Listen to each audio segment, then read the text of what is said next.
Pour mettre en place la maquette qui nous intéresse concernant le service de messagerie, on va utiliser des serveurs Microsoft Windows. Je choisis d'utiliser des serveurs Windows 2012. Et on va utiliser un logiciel de messagerie que je vais vous présenter qui s'appelle HMail Server. Comme client de messagerie, pour faire nos essais d'envoi de réception de mail, on part sur du Thunderbird parce que c'est assez représentatif de ce qu'on trouve partout dans le monde du libre, mais pas seulement. C'est une application de la fondation Mozilla que beaucoup de gens utilisent, qui concurrence directement, par exemple, le client Outlook de Microsoft. Mais bon, peu d'importance, on peut choisir n'importe quel client de messagerie. Et on va mettre en place une architecture qui va représenter deux sites séparés par des routeurs. Donc dans un deuxième temps, on mettra en œuvre l'interconnexion avec le deuxième site. Mais dans un premier temps, ici, à la suite de cette introduction, on va mettre en place un seul site sur lequel, en fait, on va se contenter de mettre le serveur en place. Alors, voilà un petit schéma de la maquette que l'on veut réaliser. On a nos deux sites, un premier ici, un deuxième là, séparés par un réseau, et donc voici les deux routeurs qu'on mettra en place dans un deuxième temps. Ici, je choisis un nom, de l'autre côté un autre nom, de manière à distinguer les domaines de messagerie. Alors ces noms-là, en fait, vont représenter mes domaines de messagerie. Donc si un utilisateur fait partir un mail d'ici pour qu'il aille là, il aura comme adresse mail le nom de l'utilisateur @pluton.org en tant qu'expéditeur, et il ira vers un utilisateur @neptune.fr. Pour faire cette résolution de nom de domaine, il me faut des serveurs DNS de part et d'autre. Donc je vais installer dans Windows 2012 le serveur DNS, pareil de l'autre côté. Pour préciser sur ce serveur qui va héberger donc Windows et la messagerie et le DNS, il n'y a pas forcément besoin d'installer et configurer la gestion des domaines Active Directory. C'est pas nécessaire, mais c'est pas gênant non plus. C'est-à-dire qu'on peut mettre en place Active Directory et se servir du DNS pour greffer un nom de domaine qui soit identique, voire différent du nom de domaine qu'Active Directory va utiliser.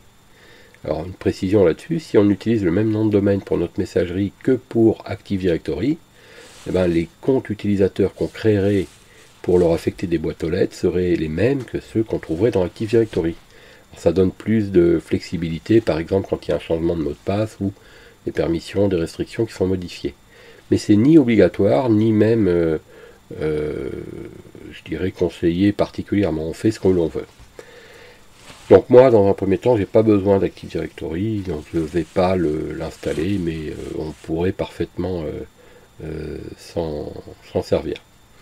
Je choisis d'un côté d'utiliser un réseau privé type RFC 1918 pour, et d'une, respecter les bonnes pratiques, et de l'autre, représenter un petit peu une solution classique que l'on pourrait rencontrer réellement.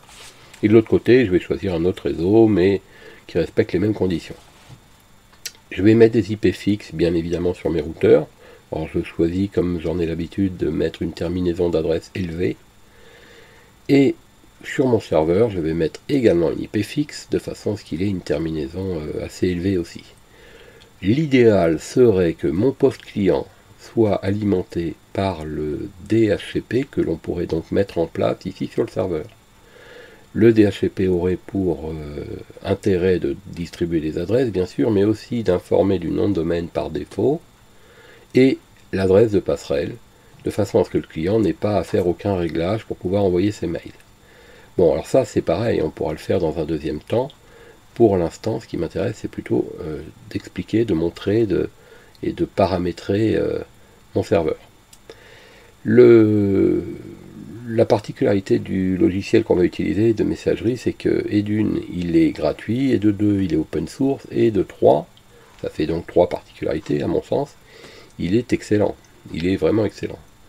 Excellent dans le sens où il rend tous les services qu'on peut attendre de ce type de logiciel pour monter une vraie plateforme de messagerie, et il est sûr et il est efficace. C'est-à-dire que la sécurité n'a pas été mise de côté, l'efficacité est réelle, donc ça fait vraiment un produit comparable à une plateforme de messagerie plus connue, peut-être plus répandue, telle que Exchange par exemple, mais avec une gratuité absolue. Et une particularité aussi assez étonnante, c'est que ce logiciel peut parfaitement s'installer sur un Windows client, pas nécessairement avoir besoin d'un serveur. Ça pourrait être installé sur un Windows 10 ou il y a même un Windows 7 si vous voulez, ça marche. Après, l'intérêt c'est d'avoir un DNS qui soit couplé à ce service pour gérer les domaines de messagerie. Alors là, pour installer un DNS serveur sur un Windows 10, c'est une autre affaire. Voilà, donc pour mettre en place donc cette maquette, un besoin donc c'est d'ouvrir des machines virtuelles. Donc je vais ouvrir un Windows 2012, puis un poste client ici, et ici j'ai préparé deux machines pour l'autre côté de mon réseau. Alors dans un premier temps, lorsqu'on va installer Windows 2012, on aura besoin que sa carte réseau puisse accéder à Internet, parce qu'on va devoir probablement faire une mise à jour de Windows. Alors c'est pas une mise à jour de Windows lui-même, mais c'est l'ajout d'une fonctionnalité. Et donc il faut que cette machine ait accès à Internet. Alors je vais la mettre en accès par pont pour qu'elle puisse profiter de ma connexion Internet ici locale. Et ensuite je l'isolerai. Je la mettrai ensuite sur un accès réseau interne. Et vous voyez, j'ai préparé Pluton et Neptune entre autres, qui vont me servir en fait à représenter mes Pluton ici et Neptune là. Donc là par exemple on va se mettre sur Pluton, et puis pour l'autre machine on la mettra sur Neptune. Donc ça c'est tout à l'heure. Dans un premier temps je démarre en accès par pont. Voilà, vous avez pu apercevoir ici, j'avais ouvert une page donc sur le site officiel de l'éditeur du logiciel HMail Server. Il est en anglais, mais vous avez une documentation ici très très riche, qui est exceptionnelle de par sa qualité et sa précision. Et puis vous pouvez télécharger très rapidement la version ici. Vous avez les nouvelles versions en bêta qui sont indiquées ici avec les évolutions. Et vous pouvez revenir sur d'anciennes versions ici. Vous pouvez avoir les sources du programme là. Ici, vous avez la possibilité de vous inscrire à un forum et de discuter des échanges avec des utilisateurs pour voir comment ça s'est passé, les cas de figure particuliers. Alors vous voyez aussi qu'ici vous avez la possibilité d'avoir un tutoriel d'installation en accès direct qui nous permet en fait par des copies d'écran de comprendre la simplicité de l'installation. Alors vous allez voir par exemple, on va le faire ensemble tout à l'heure, qu'il n'y a pas beaucoup de choses à dire, ça se résume à quelques pages. Vous voyez, il y a 3 étapes. Ce qui est important, c'est dès le début de comprendre que si un firewall est en place sur le chemin de nos mails, il faut que, en fonction de nos besoins, on puisse donner l'accès à ces ports ici, qui correspondent aux différents protocoles. Alors même si je ne l'avais pas dit, et même si vous ne le lisiez pas ici, je pense que c'est une évidence, mais si on fait cet oubli, rien ne fonctionne correctement, et puis on cherche pourquoi. Donc voilà ici l'installation. Et vous avez un forum dans lequel en fait il y a l'essentiel des items de questionnement qui sont posés, et comme vous voyez il y a de l'activité, on peut en juger ici par le type le volume d'échange qu'il y a ici. Voilà, donc pour démarrer, on va donc démarrer notre Windows. Je décide de mettre une IP dynamique puisque l'endroit où je me trouve ici il dispose d'un serveur DHCP, et donc je vais laisser le DNS arriver par le DHCP ici ainsi que l'IP, et on va voir tout de suite si j'obtiens une adresse. Alors par contre mon serveur est un petit peu lent, donc voilà, ça fonctionne, ici on peut le voir, et on va pouvoir démarrer. Alors au préalable, sur cette machine, j'ai préparé deux choses. J'ai été télécharger la version d'HMail Server sur le site internet que je viens de montrer, et j'ai également pris le logiciel Thunderbird, qui est donc le client de messagerie. Maintenant, je l'utiliserai probablement plutôt sur un poste de travail, mais je pourrais l'utiliser directement ici également. Et dans le début de ma démonstration, je l'utiliserai ici pour vous montrer sa configuration. Donc, si on installe HMail Server dès le début, le produit nous indique que voilà, il donne sa version, qu'il est recommandé que l'on ferme toutes les applications pour continuer. Une licence que je ne vais pas vous lire, mais que vous devez lire en toute objectivité, qui vous rappellera en fait que vous pouvez l'utiliser librement et gratuitement. Et ensuite, des grands classiques. Alors, installation complète, ça installe les services et une console d'administration, elle est indispensable. Mais on peut installer qu'une console en ayant installé le service ailleurs. C'est pour ça que c'est dissociable.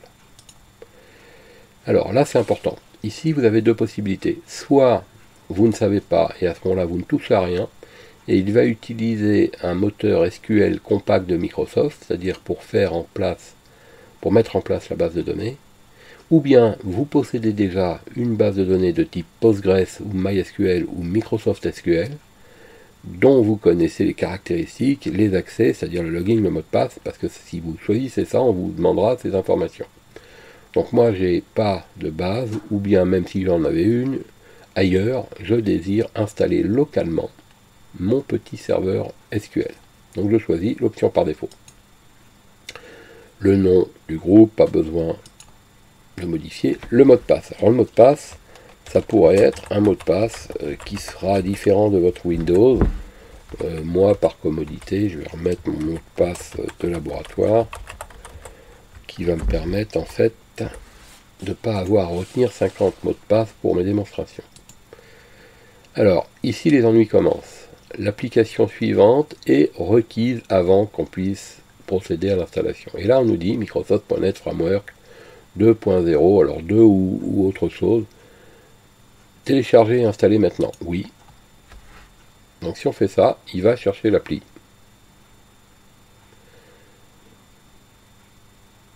Si tout se passe bien, s'il va au bout, on n'aura pas de problème. S'il ne va pas au bout,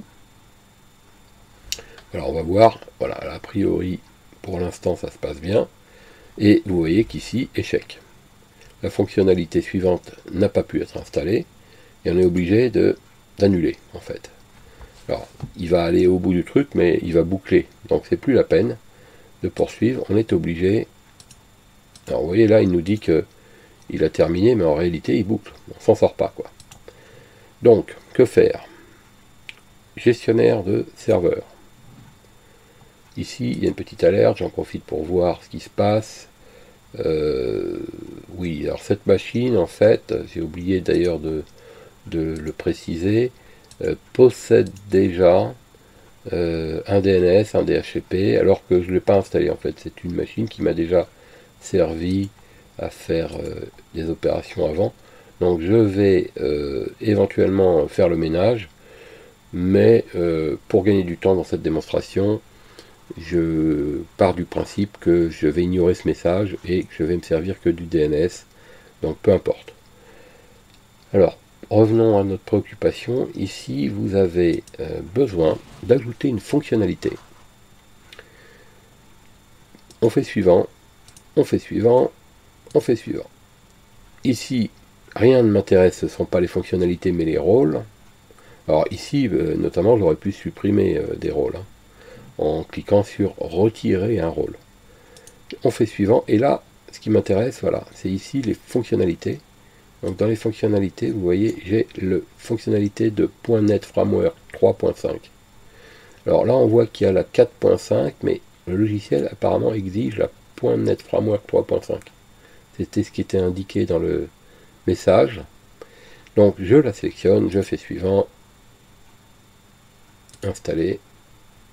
Ça prendra le temps que ça prendra, mais il faut aller au bout de la procédure. Et c'est pourquoi il fallait impérativement que cette machine accède au réseau internet d'un moyen, par un moyen ou par un autre. Mais c'est nécessaire parce que lui, il a besoin d'installer .NET Framework, qui est quand même assez lourd à installer. Donc vous n'aviez pas le choix. Alors on va laisser les choses se terminer, en espérant qu'elles ne mettent pas trop longtemps. Normalement c'est quelques minutes. Et ensuite on va reprendre l'installation de HMail Server.